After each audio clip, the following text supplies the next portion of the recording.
Radhe Radhe friends, मैं हूँ देवी राधाहंस और आप देख रहे हैं मेरा आध्यात्मिक चैनल। मैंने कल एक वीडियो डाली थी, तब मुझे ध्यान आया कि श्रावण महीने में जो सोमवार होते हैं तो कितने सोमवार पड़ते हैं। देखिए 4 या 5 सोमवार तो हम मानते ही हैं कि श्रावण महीने के 5 सोमवार हमें मिलते हैं। श्रावण महीने में 5 सोमवार की प्रथा है कि श्रावण सोमवार के 5 सोमवार हम व्रत रखें और भगवान शिव की पूजा आराधना करें। तो आपको कैसे करना है पूजा और आराधना?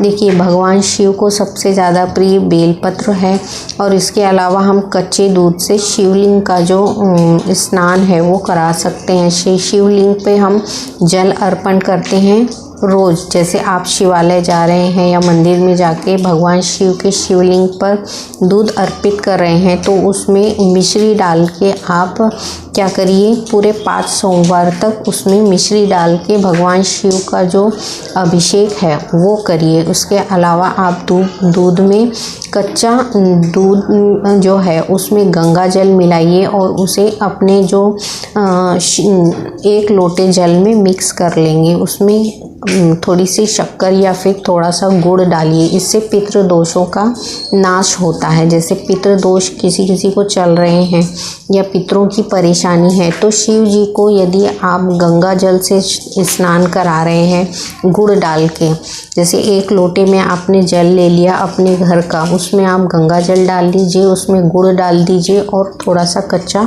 दूध डाल दीजिए। तो इससे क्या होगा, इससे आप जब शिवलिंग पे जल अर्पित कर रहे हैं तो आपको स्मरण करना है जो शिव जी के मंत्र का जाप है। जैसे ओम नमः शिवाय का मंत्र जाप करते हुए आपको 108 बार क्या करनी है, बेलपत्र चढ़ाते जाना है और शिव जी का स्मरण करते हुए उनका शिवलिंग का स्नान करना है। यानी शिवलिंग का जो अभिषेक है वो करते हुए आपको जल अर्पित करते जाना है। इससे शिवालय में बैठ के आप एक मंत्र जब जपते हैं 108 बार तो आपने शिव जी को स्मरण करते हुए अपनी जो भी परेशानी है, बाधाएं हैं, उनको बोलते हुए अपने मन में श्रद्धा और भावना रखते हुए उनसे प्रार्थना करिए कि जो भी आपकी परेशानियां हैं, बाधाएं हैं, उन्हें वो दूर कर सकें। शिव जी जो हैं वो बहुत ही सौम्य हैं, यानी बहुत ही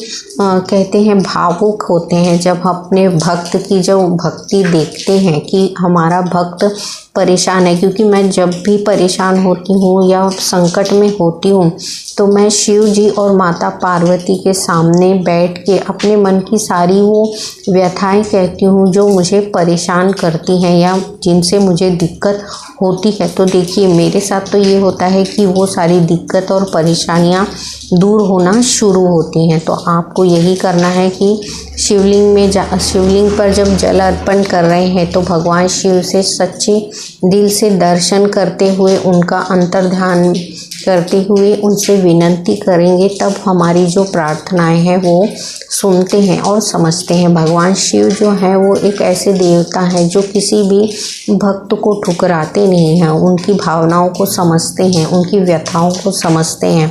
और जो माता पार्वती हैं वो अपने गृहस्थ जीवन में हमें साथ देती हैं, हमारे गृहस्थ जीवन को आगे बढ़ाने के लिए। तो शिव और माता पार्वती दोनों ही एक रूप में होकर हमारे गृहस्थ जीवन में हमें क्या करते हैं, सहायता करते हैं। हर प्रकार से गृहस्थ जीवन को चलाने में सहायता करते हैं। हमें जब पूजा स्थल में भी बैठ के भगवान शिव और माता पार्वती का ध्यान करना होता है तो दोनों को आपको एक इसमें देखना होता है। जैसे शिव और पार्वती को एक ही रूप में देखिए कि वो दोनों एक ही हैं। इससे क्या होता है, भगवान शिव जो है वो बहुत ही प्रसन्न होते हैं, क्योंकि जीवन करने के लिए शिव और शक्ति दोनों की आवश्यकता होती है। जितनी शिव की आवश्यकता है उतनी ही हमें शक्ति की भी आवश्यकता है। मनुष्य जीवन जो है वो बिना किसी एक के, शिव के या शक्ति अलग अलग रहेंगे तो नहीं होता है। जब वो दोनों एक हो जाते हैं, एकजुट हो जाते हैं, शिव और शक्ति के मिलने से ही हमारा जीवन जो है वो सफल होता है। तो शिव और शक्ति की आराधना करिए पूरे श्रावण महीने भर।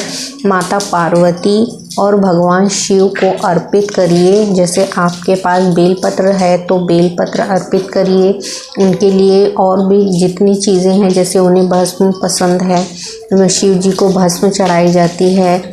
उसके अलावा उन्हें गूगल चढ़ाया जाता है। बहुत सारी ऐसी चीज़ें हैं जो अलग अलग चीज़ों के लिए कार्य करती हैं। जैसे दूध और शक्कर का मैंने उपयोग इसलिए बताया क्योंकि कच्चा दूध यदि थोड़ा सा आप पानी में मिक्स कर लेते हैं, मिला के शिव जी को शिवालय पे क्या कर रहे हैं, उनका अभिषेक करते हैं, तो क्या होता है, इससे हमारे जितने भी पितृ दोष हैं या हमारे जीवन के दोष हैं, इस जन्म के या किसी भी जन्म के, ये दूर होते हैं। क्योंकि शिवलिंग पर जो माता गंगा जो पवित्र जल अर्पित होता है शिव को, तो उनसे क्या होता है, भगवान शिव प्रसन्न होते हैं। जब हम गंगा जल मिला के भगवान शिव का अभिषेक करते हैं तो इससे हमारे मन को भी बहुत शांति मिलती है। शिवालय में पवित्रता से बैठते हुए भगवान शिव का ध्यान करें और ध्यान साधना में अपने अंतर आत्मा में शिव को पहचानें कि शिव किस जगह स्थापित हैं। जब ये आपको दिखाई देता है अंतर ध्यान में, तो देखिए आपको बहुत ही अच्छा एहसास होगा कि आपके साथ परमेश्वरीय शक्तियाँ हैं जो आपको हर समय साथ देती हैं, मदद करती हैं।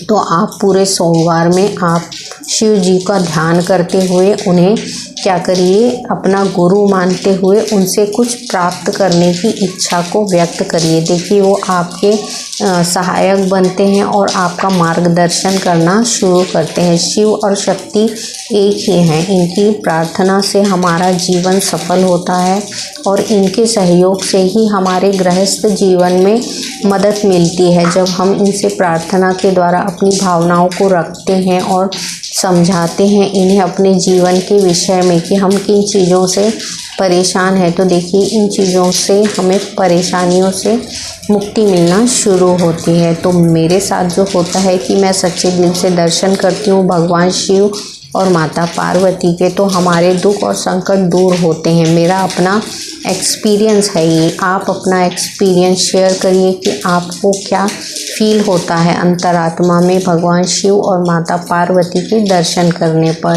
तो ये मेरा वीडियो था कि शिव और शक्ति को एक समझते हुए आप पूरे श्रावण महीने में शिव और शक्ति की आराधना करिए, उनसे मांगिए, अपनी भक्ति रखिए उनके सामने, अपने सच्चे हृदय को उनके समक्ष रखिए। तो आपकी जो जितनी भी इच्छाएं हैं, मनोकामनाएं हैं, ये अवश्य पूरी करते हैं। सच्चे दिल से बैठ के देखिए भगवान आपके समक्ष क्या प्रस्तुत करते हैं। आपके सच्चे हृदय को अपने भगवान को समर्पित करिए ताकि आपका जो जीवन है वो सफल हो सके। वीडियो अच्छी लगी हो तो लाइक और सब्सक्राइब करिए कि किस तरीके से श्रावण महीने में आपको पूजा आराधना करनी चाहिए भगवान शिव की। भगवान शिव हमारे आदि गुरु हैं और वो योग साधना में हमारे गुरु हैं।